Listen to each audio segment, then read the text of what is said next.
नमस्कार, स्वागत है आप सभी का सी न्यूज भारत में। मैं हूं आपके साथ ज्योति श्रीवास्तव। जोधपुर में केंद्रीय संस्कृति एवं पर्यटन मंत्री गजेंद्र सिंह शेखावत ने यूजीसी के नए नियमों पर सुप्रीम कोर्ट द्वारा लगाई गई रोक और पुनः समीक्षा के आदेश को लेकर कहा कि सरकार इस पूरे विषय पर नए सिरे से विचार करेगी और उसके बाद निर्णय लिया जाएगा।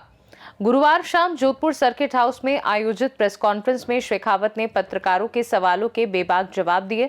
यूजीसी के नए नियमों पर सुप्रीम कोर्ट की रोक से जुड़े प्रश्न पर उन्होंने कहा कि ये विषय फिलहाल न्यायालय में विचाराधीन है और इस पर अदालत का आदेश आ चुका है। ऐसे में सार्वजनिक रूप से टिप्पणी करना उचित नहीं है। हालांकि उन्होंने ये स्वीकार किया कि इन नियमों को लेकर समाज के एक बड़े वर्ग की भावनाएं आहत हुई थी और लोगों के मन में संशय भी उत्पन्न हुआ था। शेखावत ने कहा कि सरकार इस विषय पर निर्णय लेने की प्रक्रिया शुरू कर चुकी थी, लेकिन न्यायालय द्वारा स्थगन दिए जाने के कारण अब पुनः समीक्षा की जाएगी। निश्चित रूप से सरकार सभी पहलुओं पर फिर से विचार कर आगे का निर्णय लेगी। कानून निर्माण की प्रक्रिया पर बोलते हुए शेखावत ने कहा कि बिना परामर्श के कोई कानून नहीं बनता। संसद की जिस समिति ने इस विषय पर विचार किया, उसकी अध्यक्षता विपक्ष के पास थी और विस्तृत विमर्श के बाद ही रिपोर्ट प्रस्तुत की गई थी।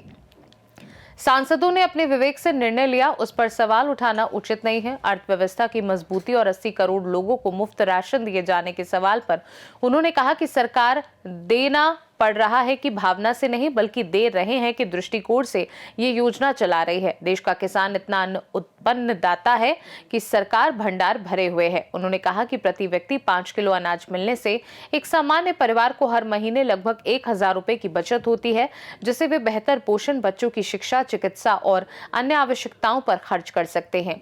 विपक्ष पर निशाना साधते हुए शेखावत ने कहा कि विपक्ष निराधार आरोप लगाकर स्वयं को राजनीतिक रूप से प्रासंगिक बनाए रखने का असफल प्रयास करता रहा है। मुझे लगता है वो सब्जुडाइज है और कोर्ट ने उसमें ऑर्डर कर दिया, इसलिए अब उस पर बोलने लायक कुछ बचा नहीं। जनता के लिए हमारे क्यों है? देखिए, निश्चित रूप से देखिए, वैसे मैं जिस पोजीशन पर हूं, मुझे लगता है कि जो कुछ न्यायालय में लंबित है उस पर टिप्पणी नहीं करना चाहिए। लेकिन मैं इतना मानता हूं कि समाज में एक बहुत बड़े वर्ग की भावनाएं उससे आहत हुई थी और साथ साथ में उस निर्णय को लेकर के समाज के बहुत बड़े वर्ग के मन में एक संशय का भाव उत्पन्न हुआ था। सरकार उस पर निर्णय लेने की प्रक्रिया प्रारंभ कर चुकी थी, लेकिन न्यायालय ने क्योंकि उस पर एक बार अबेंस में रख दिया, आने वाले समय में इस पर निर्णय लेकर के सरकार ने, न्यायालय ने पुनर्समीक्षा करने के लिए कहा है। निश्चित रूप से सरकार इन सब विषयों को एक बार फिर नए सिरे से देख करके और उस पर निर्णय करेगी।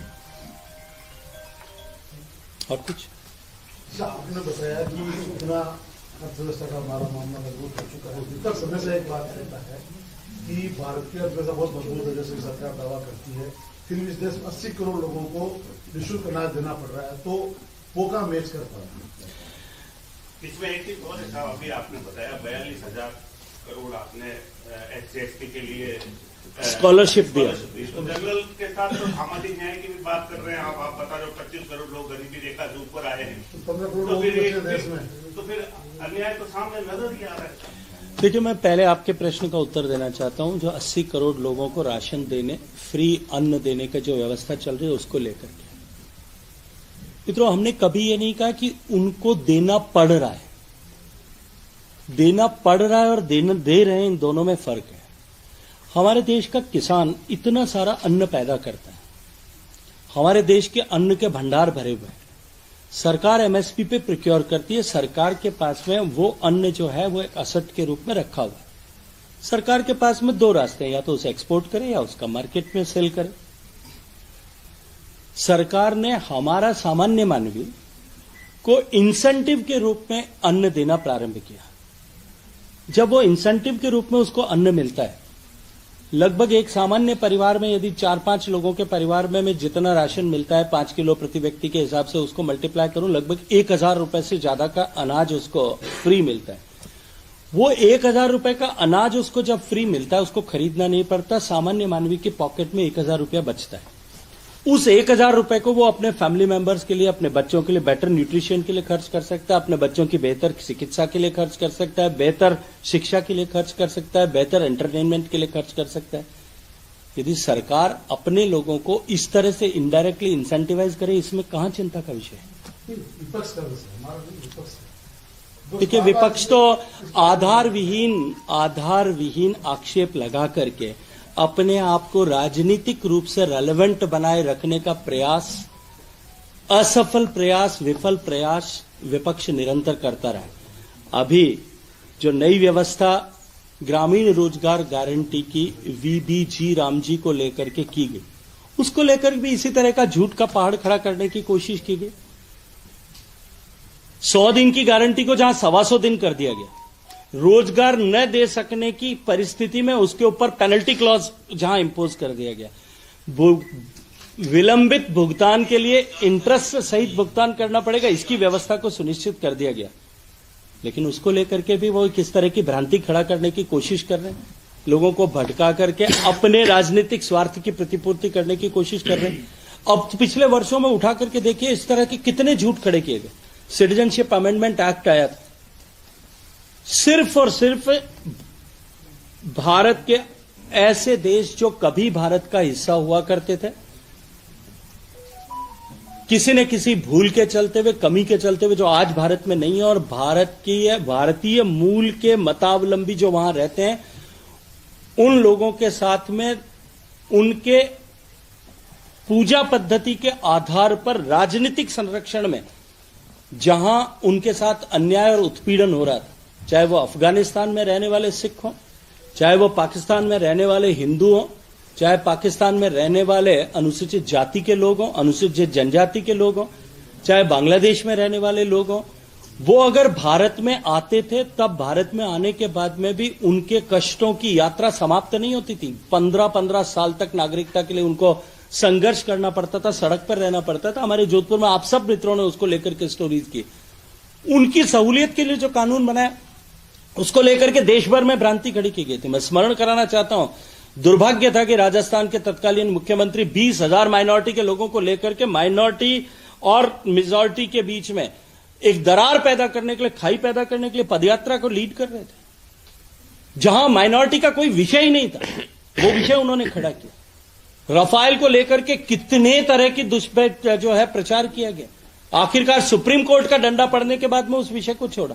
ऐसे कितने उदाहरण मैं आपको दिखाऊं जहां बिना किसी आधार पर केवल अपने आप को पॉलिटिकली रेलेवेंट बनाए रखने के लिए इस तरह के दुष्प्रयास किए गए, और हर दुष्प्रयास के बाद में जनता ने उसको समझ करके उनके मुंह पर वोटों के देने के समय एक चपत लगा करके उनको किनारे में खड़ा कर दिया। लेकिन फिर भी शायद मानने को तैयार नहीं है। अभी सिमटते हाशिए तक तो चले गए, अभी उससे भी और आगे जाने की तैयारी कर रहे हैं।